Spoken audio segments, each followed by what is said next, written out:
depuis 2017, la moitié de notre endettement supplémentaire s'expliquait par des retraites non financées. La dette galope à toute vitesse. À l'heure où nous parlons, elle augmente de 5 000 € par seconde. La contrepartie sera un plan sur la fin. Et ce plan sera insupportable. Officiellement, nous aurons besoin de 40% d'électricité en plus d'ici 2040. Pour avoir 40% d'électricité en plus, nous aurons besoin de multiplier par 7 la production de métaux. Maxime, bonjour.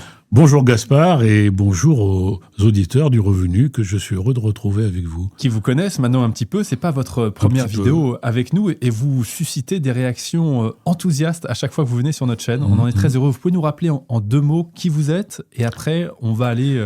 Alors, Maxime Maury, je suis un ancien directeur régional de la Banque de France. Je suis un universitaire depuis de nombreuses années et j'ai créé une petite société Vigieco que je mets à votre disposition, ou plus exactement que je mets à la disposition des lecteurs du Revenu pour faire des séminaires sur comment protéger votre épargne dans la zone de tempête qui arrive vers nous, avec la crise de la dette. Parfait. Maxime, la dernière fois, on a parlé des taux et on a fait une vidéo qui a suscité beaucoup de réactions. Donc, ce que je vous propose, c'est que je vais lire simplement les commentaires. Oui. Il y en a qui sont plus ou moins intelligents, mais ça peut être sympathique d'y répondre parce que certains se posaient des questions aussi qui étaient tout à fait à propos ou qui portaient des critiques et ça vaut la peine de répondre à ces critiques. Alors, on a quelqu'un qui nous dit « La France est pleine de grands esprits. L'intelligence ne nous manque pas, mais hélas, les fossoyeurs sont au pouvoir et le peuple, dans sa majorité, n'est nullement enclin à l'effort, catastrophe annoncée. » Alors c'est une très bonne synthèse, je ne sais pas qui est cet auditeur, mais nous sommes un pays de gens individuellement intelligents, mais collectivement très bêtes. Mais vous savez, ça a été dit par Jules César il y a bien longtemps déjà, nous avons la passion de la division, et nous sommes là dans une crise latente, on va y revenir tout à l'heure sur la dette, et nous ne prenons pas les mesures. Mais dans le fond, nous ne les prenons pas parce que nous n'avons pas de majorité. Les fossoyeurs sont au pouvoir. Les fossoyeurs sont au pouvoir. Les partis politiques ne pensent qu'à eux, c'est clair. Et donc, cet auditeur a raison. Un autre qui nous dit « Crise obligataire et banqueroute pour la France, puis la fin de l'UERSS, enfin ». Oui. Ce commentaire me fait penser à ce que M. Nicolas Dufourcq a écrit dans Les Échos de la semaine dernière. Je prends très au sérieux Nicolas Dufourcq, qui est le président de la Banque publique d'investissement. Alors si je dis c'est un haut fonctionnaire, tout le monde va insulter. Mais Nicolas Dufourcq nous dit « Nous allons avoir un plan d'austérité qui va durer 7 ou 10 ans ». Et il se réfère évidemment à la Grèce, au Portugal, à l'Espagne. Moi je pense que c'est plutôt l'Espagne et le Portugal qui feront autorité. Et moi cet horizon-là, je le vois entre 2027 et 2028. Et notre but, c'est d'aider les auditeurs du Revenu, les lecteurs du Revenu, à se protéger. Et c'est ce que nous allons essayer de faire au cours des 2 ans qui viennent. Donc une crise obligataire, et c'est là que partirait le plan d'austérité. Oui, une crise de paiement, où la France serait obligée d'appeler au secours les institutions européennes. Alors, ceux qui mélangent un peu tout disent le FMI. Non, c'est pas le FMI, c'est les institutions européennes. Et là, il y aura une addition à payer. Il y aura un plan d'austérité. Donc, il faut s'y préparer. Et il y aura des menaces sur l'épargne. On en a déjà parlé, on va en reparler. Alors, on a Arc77 qui nous dit « Moi, ce que je comprends, c'est qu'on bosse et on se fait taxer à la folie et nos dirigeants dépensent comme des folles en conneries et c'est le peuple qui subira leurs conneries. » Oui, je partage la colère de cet auditeur parce que nous le voyons tous les jours sur le réseau LinkedIn que je fréquente comme vous, des gens qui sont Bac+4, Bac+5 et qui disent « mais arrêtons de gaspiller l'argent public ». Et les dirigeants devraient donner l'exemple, et les dirigeants ne donnent pas l'exemple. Alors, on va pas citer les cas parce que ça serait un peu polémique, mais les Français ont l'impression que l'argent public est gaspillé. En fait, l'Union européenne, avec la BCE, c'est les subprimes monétaires. Vous avez de la dette AAA, AA, etc. et des junk debt. On sait comment ça termine cette histoire. C'est vrai que on est encore très bien noté auprès des agences de notation, comme l'était les subprimes avant qu'ils s'effondrent. Nous sommes notés A+, nous sommes notés comme l'Espagne et le Portugal, nous sommes notés au-dessus de l'Italie, qui est triple B+. Mais pour un homme de ma génération, j'ai 71 ans, c'est quelque chose d'inimaginable. La France était traditionnellement notée presque aussi bien que l'Allemagne, voire aussi bien que l'Allemagne avant 2009, avant 2009. Sarkozy qui a perdu le fameux triple A. Oui, exactement. Donc, le fait que nous soyons au même niveau que l'Espagne et le Portugal, pour un homme de ma génération, c'est une honte, en fait. C'est une déchéance. La question du réchauffement climatique est traitée bizarrement. On a besoin de solutions de stockage et on investit dans des énergies intermittentes. Là encore, on se fourvoie. C'est une consommation continue de capitaux pour rien. Nos grandes écoles ne produisent plus d'innovateurs pour régler ces questions. J'ai proposé des innovations en ce sens, mais par facilité intellectuelle, on développe la Chine. On n'est pas la première civilisation à se saboter. Oui, je ne vais pas développer le réchauffement climatique parce que ce n'est pas mon cœur d'expertise, mais nous voyons en perspective que nous allons manquer d'énergie. Nous allons manquer d'énergie, je peux le dire en 4 chiffres. Officiellement, nous aurons besoin de 40% d'électricité en plus d'ici 2040. Pour avoir 40% d'électricité en plus, nous aurons besoin de multiplier par 7 la production de métaux. Et il y a déjà des métaux essentiels pour l'électricité, comme le cuivre, qui sont en pénurie. Et nous savons qu'à partir de 2030, nous atteindrons le pic pétrolier et que donc la production de pétrole diminuera. Donc, nous aurons besoin d'énergie. Et parmi les conseils que nous pourrons donner aux épargnants, c'est avec des conseillers avisés. Vous savez que quand vous avez 100 000 euros, tout le monde n'a pas 100 000 euros, mais vous pouvez avoir un conseiller bancaire, c'est d'investir dans les endroits où il va y avoir des pénuries.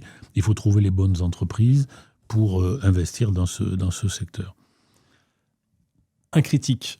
Monsieur, l'euro ne nous a pas protégés. Il nous a déresponsabilisés. À l'image de la morphine qui ne soigne pas, mais qui soulage, l'euro est devenu un cadeau empoisonné. Il a raison. Alors moi, je suis un militant de l'euro. Ma vie professionnelle a été consacrée à la construction de l'euro. Je suis très fier de l'euro, mais il a raison. Et d'ailleurs, ce qu'il dit, c'est ce que disait le gouverneur de la Banque de France, Christian Noyer, qui disait « l'euro a protégé, mais n'a pas stimulé ». Parce que l'euro nous permet de faire les bêtises que nous faisons sans avoir de sanctions, parce que finalement les autres payent pour nous, parce que nous avons le parapluie de cette grande monnaie, mais il ne nous incite pas à faire les réformes dont nous avons besoin. Mais il faut dire que nous n'avons respecté le pacte de stabilité de l'euro que moins d'une année sur 5. Il n'y a pas de sanctions, vraiment. Sauf que les taux d'intérêt aujourd'hui sont à des niveaux nettement plus élevés qu'en Allemagne, alors qu'autrefois ils étaient presque au même niveau. Donc la sanction viendra. Mais cet auditeur a raison, il n'y a pas assez de brutalité dans la sanction. Et donc on est dans un déni. Et je partage sa révolte. On a 2 commentaires qui se ressemblent. Les normes et surnormes ont créé des emplois sans plus-value, surtout dans les agences de l'État. Et Belge 44 qui nous dit qu'on réduise déjà le nombre de hauts fonctionnaires qui coûtent une fortune et pour quel résultat ? Qu'on ne mette pas tous les fonctionnaires dans le même panier. On a trop tendance à généraliser en France, du genre il y a trop de fonctionnaires, ils coûtent trop cher, les propriétaires immobiliers sont dans des nantis, etc. etc. Alors le sujet des surnormes et du surfonctionnariat. Je crois que je l'ai dit lors de notre dernière émission, M. Bayrou, ou quelqu'un d'autre d'ailleurs, c'est pas un problème, a donné le chiffre suivant. Les surnormes, c'est-à-dire le surinvestissement des normes européennes en France, représente 4 points de PIB. C'est l'overshooting. 4 points de PIB par an ? Oui, 4 points de PIB par an. Donc on a un PIB anémique qui est à peine à 1% de croissance. Et 4 points de PIB, Gaspard, ça fait 120 milliards. Et le déficit total, ça fait 170 milliards. Donc vous voyez que la question du déficit, on peut la prendre par la question des normes, on peut la prendre par la question du financement des retraites, on y viendra peut-être si vous le souhaitez, on peut la prendre par plusieurs bouts différents, mais il faudrait il faudrait s'en saisir. Or, on ne sait pas comment faire. On ne sait pas comment simplifier. Alors, vous avez l'exemple de l'agriculture. Le nombre d'agriculteurs a diminué dans des proportions dramatiques et le nombre des fonctionnaires agricoles a augmenté. Et le nombre de normes également. Oui. C'est intéressant comme exemple. OK pour l'explication. D'où vient cette situation, de leur mauvaise gestion? Et honnêtement, ce qu'on appelle les prestations sociales pèsent uniquement sur ceux qui bossent. Donc faites simple, tout par capitalisation, retraite, santé, chômage.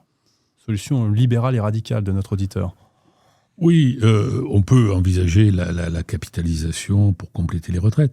Mais il faudrait d'abord commencer par financer les retraites. Nous avons 85 milliards de subventions dans le budget de l'État aux retraites des fonctionnaires. Oui, c'est-à-dire que ce n'est pas les cotisations, ce sont pas des cotisations des travailleurs qui payent les retraites, ce qui est censé être notre système, c'est de la dette supplémentaire. C'est de la dette et c'est la moitié du déficit annuel.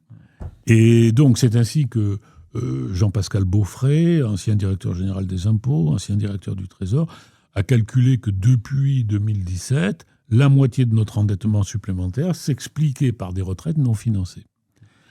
Alors maintenant, ça commence à se savoir, Dieu merci. Mais on a beaucoup menti, c'est-à-dire que en 2023, les médias finalement poussaient tous ceux qui voulaient la retraite à 60 ans ou qui ne voulaient pas financer les retraites, et on disait, mais l'équilibre, il faut le rechercher en 2030. Oui, mais avant 2030, il y a 2026 où nous sommes, et là, il y a 85 milliards de subventions par an. Oui, les subventions, pour bien comprendre, c'est par exemple le budget de l'éducation nationale. Oui, 20 milliards.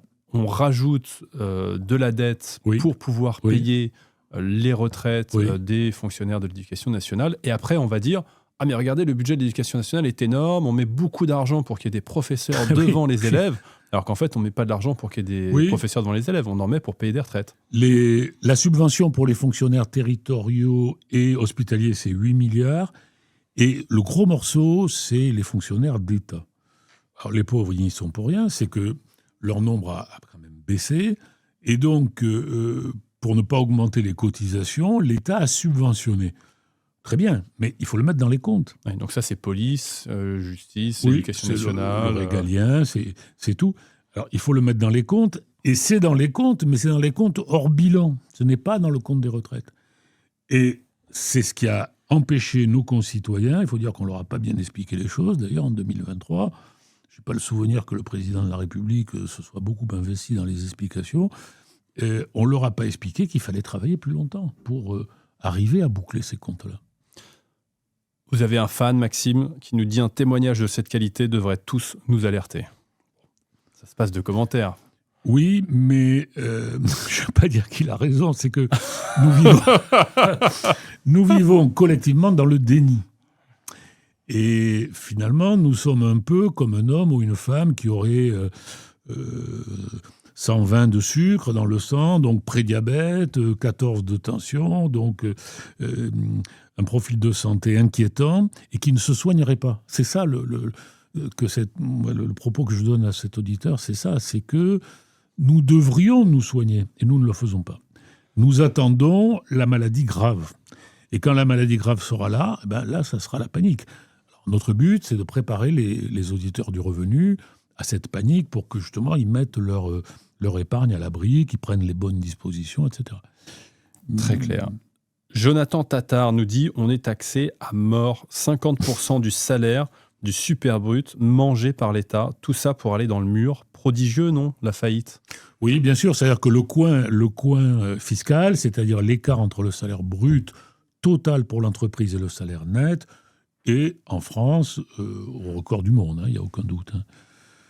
Alors que la situation est très mauvaise, c'est là le paradoxe français. Oui. C'est qu'on paye beaucoup de taxes, c'est le pays le plus taxé de l'OCDE. Oui. Et pour autant, on est l'un des pays qui a le plus grave déficit. Donc l'équation est impossible à résoudre. On ne va pas augmenter encore plus les impôts pour combler le déficit. Oui, d'une part. Et puis quand on regarde l'efficacité des services publics essentiels que sont la santé et l'éducation, les performances comme PISA, par exemple, mais aussi l'observation des ratios opérationnels par rapport à l'Allemagne. Qu'est-ce que c'est le ratio opérationnel ? Le ratio opérationnel, c'est le rapport entre les soignants et les administratifs. Ah, d'accord. Et quand on regarde ce ratio, alors j'ai plus exactement les chiffres en tête, mais Nous avons le même effort global de santé que l'Allemagne. Avec beaucoup plus d'administratifs. Avec beaucoup plus d'administratifs. Donc beaucoup moins de gens pour soigner. Donc quand on va à l'hôpital, c'est le fameux les heures qu'on attend pour avoir un médecin à l'hôpital. Voilà. Et puis nous avons aussi les lobbies de santé.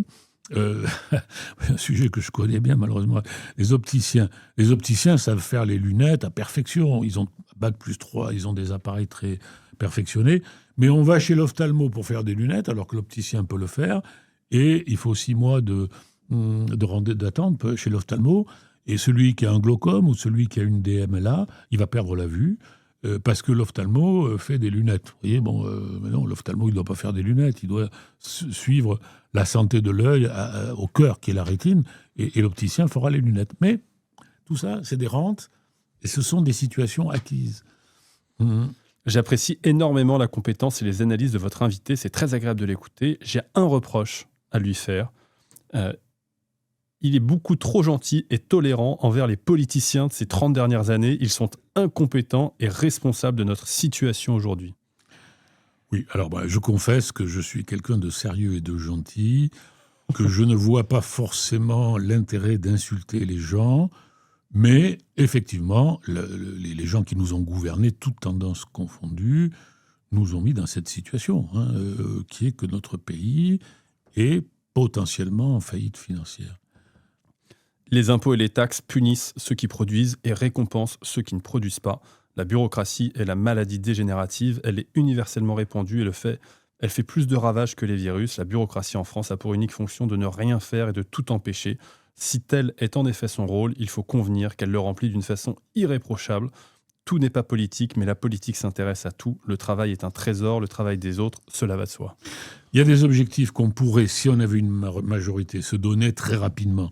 Lesquels ? Alors, très rapidement. Après, il faut développer. Mais revoir les strates territoriales. Il y a trop de strates territoriales. Je ne développe pas, mais Édouard Balladur, ancien Premier ministre, avait proposé le conseiller territorial, qui était de mettre en réseau tous les élus territoriaux, régions, départements. On arrête avec le millefeuille. On garde les départements comme Napoléon ou que les régions comme les Allemands. On peut avoir le département et la région, mais à condition que les administrations soient en réseau et que les élus soient en réseau, que ce soit les mêmes. C'est-à-dire, on siège à Toulouse, on siège à Albi, pour des sujets différents, ce sont des assemblées différentes, mais ce sont les mêmes. Bon, c'est un exemple, mais c'est un exemple presque marginal, ça ne fait pas des économies gigantesques, mais revoir les strates territoriales. Il faut ensuite revoir les dépenses une par une. C'est pas moi qui le dis, c'est M. Jacques Delarosière, ancien gouverneur de la Banque de France. Il faut remettre en cause les services votés qui font qu'on reconduit chaque année les mêmes dépenses. Il faut les revoir une par une. Est-ce que telle dépense a toujours un sens, telle autre ? Il faut les revoir toutes. Bon. Ensuite, il y a ce que j'appelais le coin fiscal, c'est-à-dire l'écart entre le salaire brut et le salaire net. Et là, il y a... Alors, je vois que certains partis politiques que je ne vais pas nommer font des propositions. Tant mieux, il faut les étudier, mais il y a la TVA sociale, c'est-à-dire de financer davantage la protection sociale par la TVA, et notamment à l'importation, c'est-à-dire que les biens importés contribuent au financement. Les barrières douanières à la Trump. Alors, les barrières douanières, l'Union européenne a fait quelque chose de bien, mais elle a mis beaucoup de temps pour le faire. C'est la taxe carbone aux frontières. Parce que, en fait, l'Union européenne, nous nous sommes tirés pendant des années une balle dans le pied. Cette balle dans le pied, c'est de croire à la concurrence libre et non faussée que ni la Chine ni les États-Unis ne pratiquent. Alors maintenant, on commence à découvrir le concept de souveraineté, Dieu merci, et notamment de souveraineté carbone. Bon, donc ça va dans la bonne direction, mais on y va très, très lentement. Et puis, vous l'avez dit, il faut remettre en cause les agences, et il faut, et c'est ce que nous disent nos auditeurs, que ce soit le Revenu ou LinkedIn, l'exemplarité. L'exemplarité des serviteurs de l'État.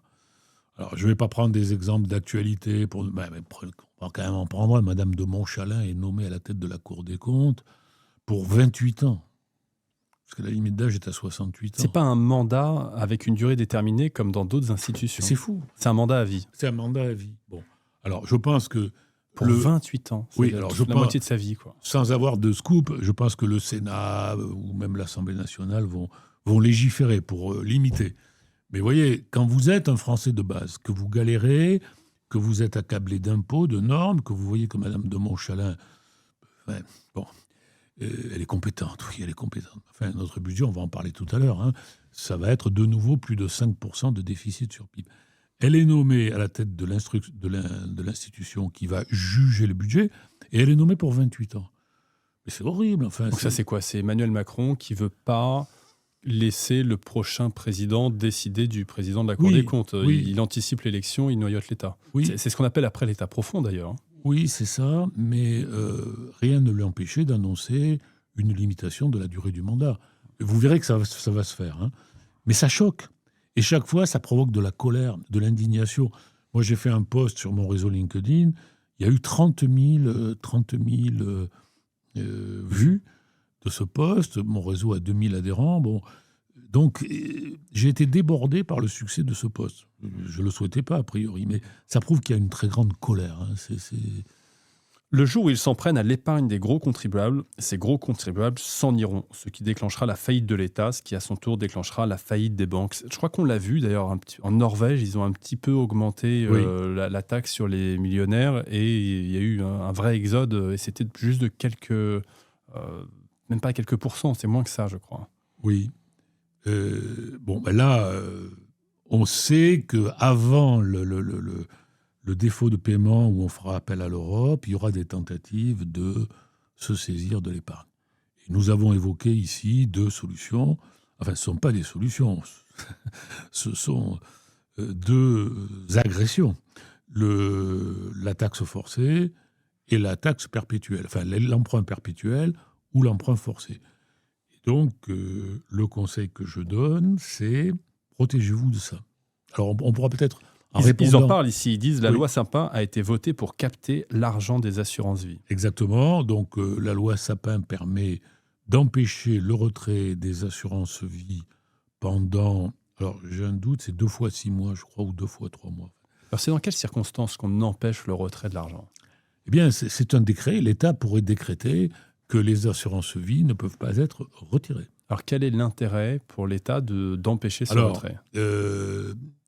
C'était pour prémunir une faillite des assurances-vie dans un contexte ou dans un contexte de crise bancaire.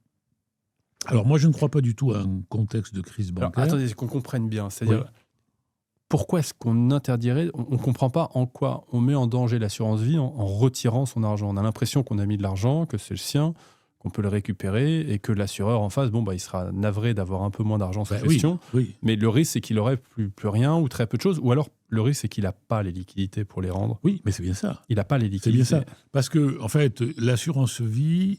Alors, je ne voudrais pas confondre le moment où la loi a été votée et aujourd'hui. L'assurance-vie a été pénalisée par la baisse de la valeur des obligations en liaison avec l'augmentation des taux d'intérêt. Et donc, les assureurs n'arrivent pas à offrir la garantie, la rentabilité qu'ils offraient avant. D'abord parce que les taux ne le permettent pas, et puis surtout parce qu'ils ont perdu de l'argent avec les obligations. Donc, c'est une mesure de sécurité pour les assureurs.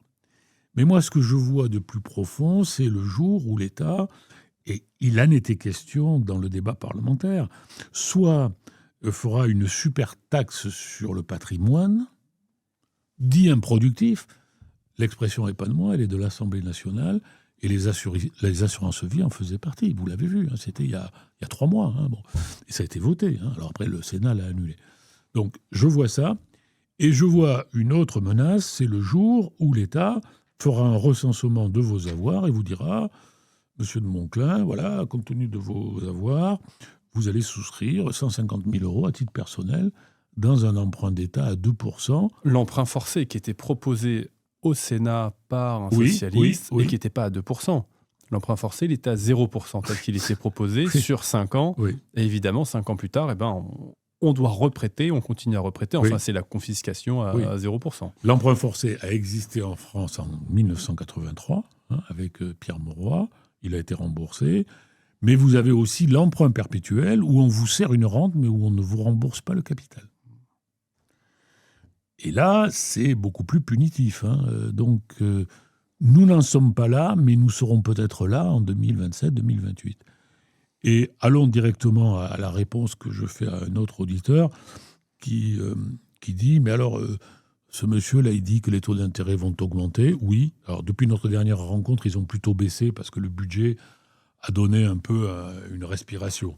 Mais les taux d'intérêt continueront à augmenter. Alors, on peut en parler longuement. Mais moi, je dis, essayez peut-être de mettre votre épargne dans les comptes courants d'une société familiale, SCI, SAS, SASU, SA, familiale ou d'amis, bien portante. Aujourd'hui, vous avez une rentabilité d'environ 3% à 18 mois.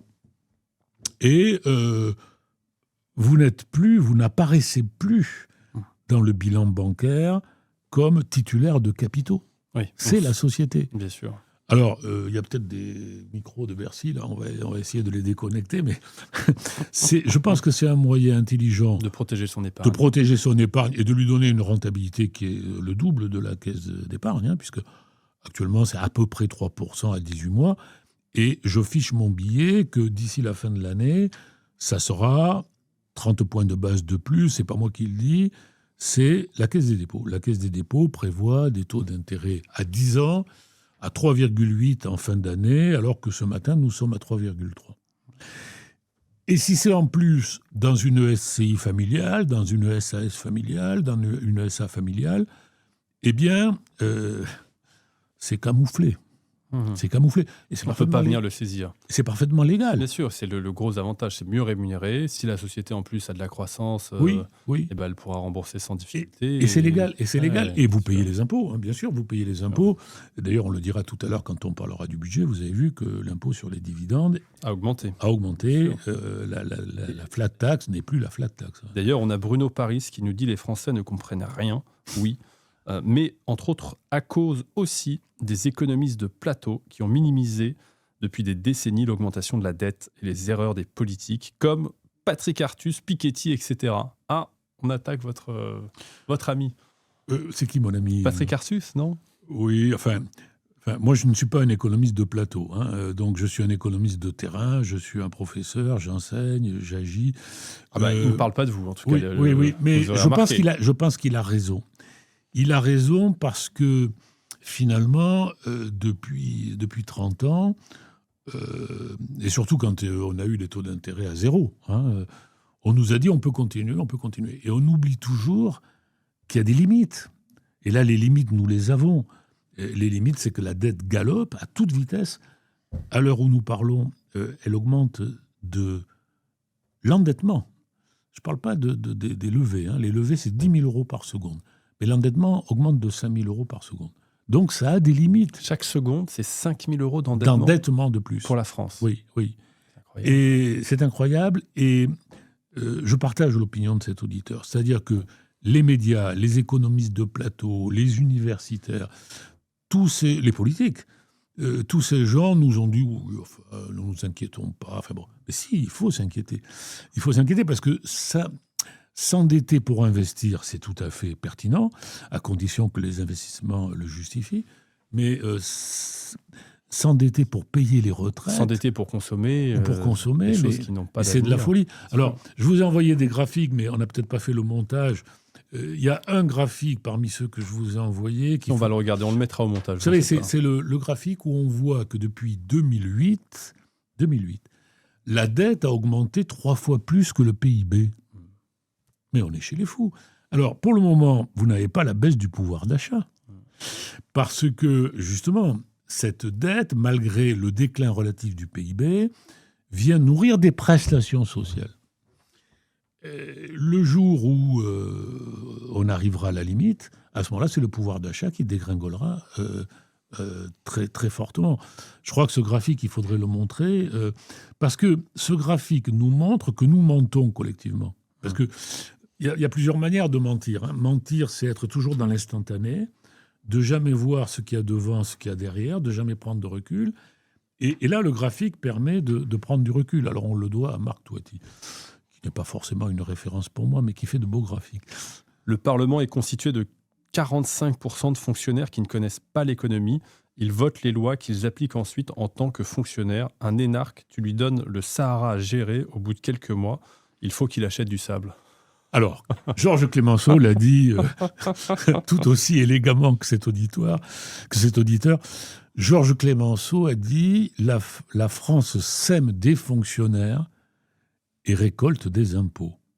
La France sème des fonctionnaires et récolte des impôts. Alors on peut prendre sème dans les deux, de manière homonyme, dans les deux sens. Hein. Alors, c'est terrifiant. Travailler où ils ont détruit l'industrie, or c'est lui qui engendre tous les services. Merci à ceux qui ont été au volant. C'est vrai que le sujet industriel, on ne l'a pas abordé. Il y a eu une plus forte désindustrialisation en France qu'ailleurs, même en Italie. L'industrie est une part plus importante de l'économie. La Suisse, on croit que c'est que des services bancaires, c'est faux. Il y a une part très importante de l'économie en Suisse qui est encore industrielle. On y voit Bien sûr. Bien sûr. Alors, quand le président Pompidou parlait aux Français, ce qu'on ne fait plus depuis longtemps, puisque plus personne ne parle aux Français, la France était devenue, donc en 1974, la première puissance industrielle d'Europe à égalité avec l'Allemagne. Je revois ce qui sera peut-être un jour le revenu de demain, l'expansion de Jean Boissonnat. Ça vous dit peut-être quelque chose ? Tout à fait. Ouais. On ne se souhaite pas le même destin. Bon, eh bien, l'expansion publiait un numéro, j'avais 19 ans, je me souviens, qui montrait que la France était à égalité avec l'Allemagne. Et pour prolonger votre propos, c'est aujourd'hui notre valeur ajoutée, la part de l'industrie dans notre valeur ajoutée est 2 fois inférieure à l'Allemagne, et peu ou prou au même niveau que la Grèce. Donc nous avons perdu nos emplois industriels. On est au même niveau industriel que la Grèce. En termes d'industrie sur valeur ajoutée. C'est incroyable. On parlait de la Grèce, je me rappelle, à l'époque de la crise des dettes souveraines, comme étant ce pays qui fabriquait uniquement du fromage et qui n'avait aucune base industrielle, donc aucune chance de s'en sortir. Et on est arrivé à ce niveau-là. Alors maintenant, les auditeurs vont trouver que je suis trop gentil. Alors là, il faut que je fasse très attention. Il y a des noms qu'il ne faut pas citer en France. Si vous citez le nom de Macron, vous êtes tout de suite injurié. Mais disons, sous les deux quinquennats de Macron, on a recommencé un tout petit peu à créer des emplois industriels, un tout petit peu. Et on a recommencé un peu quand même à créer de l'emploi tout court. C'est-à-dire le taux d'emploi des jeunes a augmenté légèrement, le taux d'emploi des seniors aussi. Mais c'est très timide par rapport à notre besoin, quoi. Alors, on nous accuse d'être aux abonnés absents sur l'or, alors que c'est la seule façon classique de se débancariser. Mais chut, l'euro est un anesthésion et ce Gugus est pour. C'est moi. Je crois que c'est vous, le Gugus, qui est pour l'euro. Oui, il y a des critiques, il faut les accepter. Bah, non, mais si, oui, moi, je souris parce qu'en fait, mais comment pourrait-on sortir de l'euro ? L'euro, c'est notre monnaie. Si on sortait de l'euro, nous serions pulvérisés. Mais je passe. Alors, sur l'or, je vais vous faire une petite confidence. Quand Jean-Claude Trichet est venu à Troyes, j'étais directeur de la Banque de France il y a bien longtemps, il me disait, vous savez, l'once de Bretton Woods, c'est la Troyes Ounce, c'est l'once des foires de champagne. Et c'est $35 l'once. À Bretton Woods, c'est $35 l'once. C'est-à-dire que le dollar is as good as gold for $35 by ounce. Eh bien, aujourd'hui, c'est quoi ? C'est 5 000 ? J'ai plus le dernier chiffre. C'était $35 à l'époque. Ouais. $35 l'once. Effectivement, la progression est spectaculaire. Je ne sais pas quel est le cours aujourd'hui. On a dépassé les 5 000. Ouais, on a dépassé les 5 000. Peut-être que c'est un peu retombé depuis, mais... Voilà. Et donc, il faut voir là, premièrement, à la marge, une certaine pénurie du métal précieux. Il faut voir là le fait que beaucoup de banques centrales se débarrassent du dollar. Ils abandonnent le dollar et ils remplacent par de l'or. Ils abandonnent le dollar. Et d'ailleurs, M. Trump lui-même nous dit qu'il veut déprécier le dollar. Alors, s'il veut déprécier le dollar... Il donne le signal à tout le monde. Il donne le signal. Alors, ça va devenir des billets de Monopoly, donc ne les gardez pas. Oui, c'est ça. Alors qu'autrefois, le secrétaire d'État américain disait « A strong country needs a strong currency ». Il disait aussi « Dollar as good as gold ». Bon, mais Trump, en fait, il voudrait nous obliger à souscrire. Ce qu'il veut, c'est déprécier le dollar pour développer son commerce extérieur et nous obliger parallèlement à souscrire des bons du Trésor long terme en dollars pour soutenir le financement du Trésor américain. Mais c'est quand même contradictoire. Hein, donc, bien sûr. Alors, il y a ça. Et puis, il y a enfin une certaine défiance vis-à-vis de ce qu'on appelle les fiat-monnaies, c'est-à-dire les monnaies de banque centrale. On a peur justement que l'émission, la planche à billets, fasse que l'argent qui dort à la banque se dévalorise. Oui. Et on a plutôt intérêt à se défier des institutions. Dans une émission YouTube que j'anime avec un ami qui est professeur de mathématiques, nous disions que la base monétaire mondiale a été multipliée par 7 depuis le milieu des années 2000. En 25 ans, la base monétaire a été multipliée par 7. La quantité de fiat en circulation dans le monde. La base. Hein, alors, c'est quoi la base ? Alors, la base, ce sont les avoirs en monnaie centrale détenus par les banques. D'accord. Mais c'est un indicateur avancé de la masse monétaire. D'accord. Mais lisez le petit livre de Jacques de la Rosière, vous le lirez en 1h30, coécrit avec McKinsey, pour en finir avec l'illusion de la finance, où Jacques de la Rosière vous démontre que 70% de la valorisation des actifs, et là il faut que nos auditeurs y pensent, parce que leur portefeuille boursier pourrait baisser, ainsi que leurs biens immobiliers, j'aurais des nuances, hein, mais 70% est la conséquence d'une bulle monétaire. Incroyable. Alors là, oui, c'est monsieur de la Rosière, ancien gouverneur de la Banque de France. Ouais, c'est quelqu'un de très sérieux. Je vois mal comment Macron pourrait sortir l'article 16 avec la piètre opinion que son peuple a de lui, et surtout que c'est lui qui est à l'origine de la situation économique dans laquelle nous sommes. S'il le faisait, ce serait la révolution, et rappelez-vous, le chiffre 16 n'a pas porté bonheur au roi qui avait ce chiffre. Oui, c'est vrai, mais si c'est pas Macron, ça sera Bardella, Mélenchon, Philippe, Attal. Il y a un moment donné où nous serons dans une situation où nous serons appelés... Écoutez, c'est très simple. Hein. On aura, c'est pas moi qui le dis, c'est la Cour des comptes, 106 milliards de charges financières en 2029. Bon. Aujourd'hui, on en a combien ? 65 à peu près. Hein. On va passer cette année à 70, 75, donc doubler l'éducation nationale. Quand nous serons dans cette situation... on va passer des coups de téléphone secrets en disant à la BCE, vous ne pourriez pas intervenir pour faire baisser les taux. Ah non, vous ne pouvez pas. Il faut référer. Ah oui. Et qu'est-ce que vous voulez qu'on fasse ? Qu'on appelle Bruxelles ? Ah oui. Bon, on va le faire discrètement. Ah d'accord, on va le faire discrètement. Bon. Il va y avoir toute une série de préparatifs souterrains pour faire intervenir les institutions européennes qui interviendront. Mais la contrepartie sera un plan sur la France. Et ce plan sera insupportable. Et la seule façon de le faire supporter, ça sera de l'article 16 de la Constitution. C'est mon idée personnelle. Hein. Je peux me tromper ou je peux être un tout petit peu à côté. Ce risque de révolution, de contestation, il ne passera que de manière autoritaire par un président qui sera obligé de dire, pour rappel, l'article 16, c'est... La France est incapable de répondre à ses engagements internationaux. Le président s'octroie de son propre fait l'ensemble des pouvoirs législatifs, exécutifs, judiciaires pour résoudre le problème, mettre un terme à la situation. Le général de Gaulle le comparait à la fameuse dictature romaine, c'est-à-dire une période courte pendant laquelle tous les pouvoirs étaient concentrés sur un homme qui résolvait une situation. Exactement. Alors vous dites les engagements internationaux, mais les engagements internationaux, tout le monde s'en fout. Parce que si vous dites ça aux gens à la télévision, ils disent bon, on s'en fout. Oui, sauf que payer les fonctionnaires, ils s'en foutent pas. Payer les retraites, ils s'en foutent pas. Et on a besoin de l'argent international pour payer les fonctionnaires. Voilà. Donc, il y a un moment donné où nous aurons des mesures de ce type. Et comme vous me l'avez dit en aparté durant notre déjeuner, plus on attendra, plus ça sera dur. Alors que si on va au-devant en prenant les bonnes mesures, ça sera moins dur. Mais aujourd'hui, on n'a pas de majorité. Alors, on a quelques détracteurs de l'UE quand même. On va leur répondre. Vous connaissez beaucoup de Français qui sont pour l'UE. Ne trouvez-vous pas qu'ils dépensent beaucoup d'énergie pour nous imposer leurs statistiques sur l'adhésion des Français ? Il ne me semble pas que Hollande et Macron ont fait reculer le chômage. Et Sylvie de rajouter, PIB de l'UE en 2005, 22% du PIB mondial. PIB de l'UE aujourd'hui, 14%.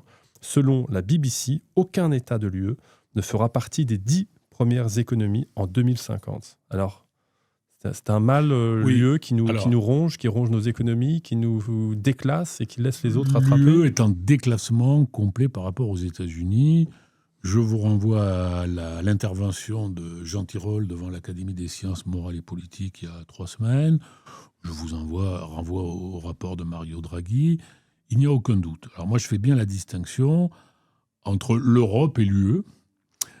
Personnellement, à titre personnel, je souhaiterais une fédération européenne qui ait plus de pouvoir et moins de pouvoir, plus d'Europe et moins d'Europe, plus d'Europe au cœur du réacteur et moins d'Europe et plus de pouvoir aux nations constituantes.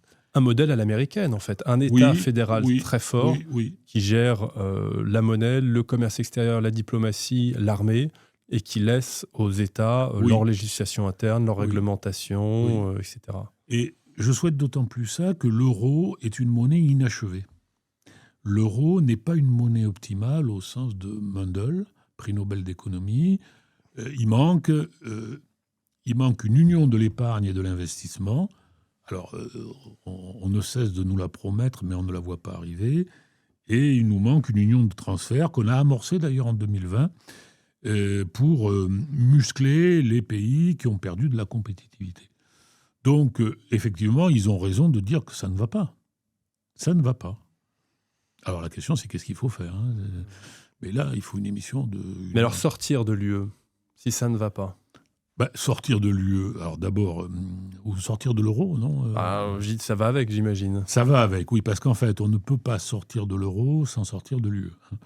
C'est-à-dire que le cas de la Grande-Bretagne est un cas atypique. La Grande-Bretagne pouvait sortir de l'UE sans sortir de l'euro, puisqu'elle ne faisait pas partie de l'euro. Si on sort de l'euro, nous avons immédiatement... Alors d'abord, c'est une opération logistique considérable. Alors, je sais de quoi je parle, puisque je l'ai faite dans l'autre sens, quand j'étais en Champagne. Nous aurions une dépréciation monétaire, moi je dis toujours de 40% la première année, de 30% la seconde. Nous n'aurions plus aucune limite, nous n'aurions plus aucun backstop, filet de sécurité. Nous n'aurions plus de filet de sécurité, backstop, limite. Et en fait, il y a une statistique qui n'est pas faussée, contrairement à ce qu'a dit l'auditeur, c'est celle de l'adhésion à l'euro. 75% des Français y adhèrent, 82% des Allemands. Ça ne veut pas dire qu'ils adhèrent à l'Union européenne. C'est-à-dire, ils sont attachés à la monnaie euro, ils n'imaginent pas qu'on puisse s'en débarrasser. Ça ne veut pas dire qu'ils approuvent le fonctionnement de l'Union européenne tel qu'il fonctionne aujourd'hui. Jacqueline nous dit, alors un sujet qui doit préoccuper des Français, on ne l'a pas beaucoup vu en commentaire, mais il existe. Merci monsieur, il faut arrêter d'entretenir la terre entière étrangère qui viennent en France pour profiter des travailleurs français et la dette arrêtera d'augmenter. Il faut que les frontières de l'État diminuent, les salaires et couper les avantages de leur grosse retraite. Donc, bon, le sujet migratoire, vous qui êtes économiste, Maxime, est-ce que c'est un sujet pour les finances publiques ? Si on prend le sujet de manière dépassionnée avec... Alors, je déteste recul. dire des bêtises et m'éloigner de mon cœur d'expertise. Mais oui, c'est un sujet essentiel.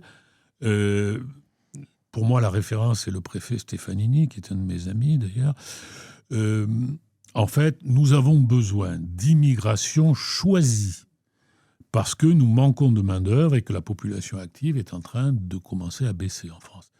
Donc nous avons besoin de choisir, pays par pays, des quotas d'immigration correspondant aux métiers dont nous avons besoin.